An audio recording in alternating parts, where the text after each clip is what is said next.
I think it might be fitting for Fuller to, if he is in a church, to go to his pastor and basically have the entire situation mapped out so that they can, because we have little, there's a way we would paint with the broad brush. There are biblical principles we know.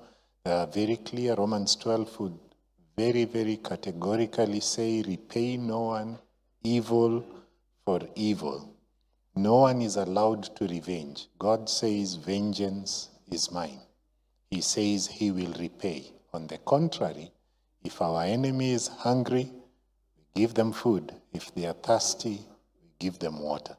So there is a sense in which Romans 12 is calling Wafula to do something that is humanly impossible. It's telling him, step harder on the accelerator pedal of doing good to your employer. That outside Christ is impossible. And if Wafula, you are, That was the person was anonymous. That was anonymous, okay. All right, sorry Wafula. Wafula asked about if a child of God can. Okay, so whoever you are, please either go to your home church and bring this with the pastor, or you could look for us even outside this because we would need more information. But I think Matthew 6 also calls us to do good to our enemy. As God has been merciful to us, so we should be merciful. Romans 12 also says, as far as it is possible, live at peace. And so there is a time when it becomes appropriate to move from that place to another place of employment. To a fuller, what I would encourage them to remember is that the 10th commandment says, you shall not covet.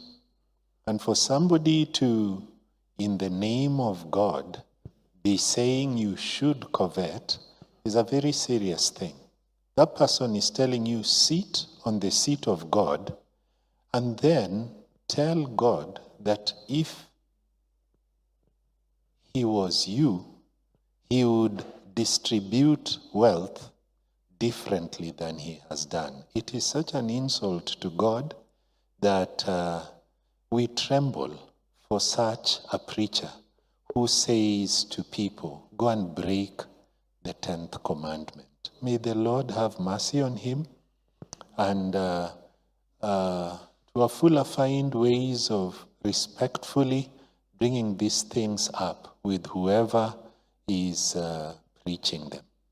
Ask them how they reconcile what they've said with the implications of the 10th commandment.